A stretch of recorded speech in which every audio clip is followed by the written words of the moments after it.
رولي السردينة. الوصفة هذه عندي مدة نحب نبارتاجيها معاكم على خاطرها وصفة اقتصادية صحية وياسر بنينة. في المقلاة حطيت شوية زيت زيتونة، رص بصل مقصوص و4 فصوص ثوم، قليتهم وزدت عليهم الشامبينيون وزدت حمرتهم مع بعضهم.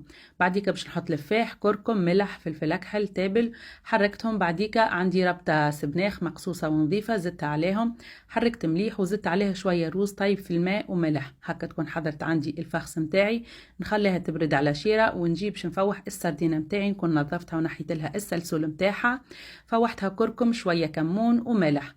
بعديك خذيت بابي كويسون، حطيت عليه شوية زيت زيتونة كما تشوفوا بالطريقة هذه. وبعديك ناخذ بالكعبة ونرصف الحويتات متاعي، الكعبة لاصقة لأختها، وننزل بالكدا باش ما يتحلوش بعديك كيف نلفهم.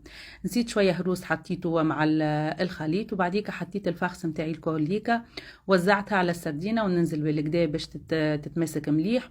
وتوا باش نبدا نلف الرولي متاعي كما تشوفوا بالطريقة هذه، طريقة ياسر سهلة وتجيكم متماسكة. نأكد عليكم تلفوها بالكدا وتكبسوا مشيرتين باش ما تتحلش. وبعديك ناخذ ورق الومنيوم نزيد نلف فيها بالكدا، ودخلت الرولي متاعي يطيب في فورة مدة 40 دقيقة على 200 درجة.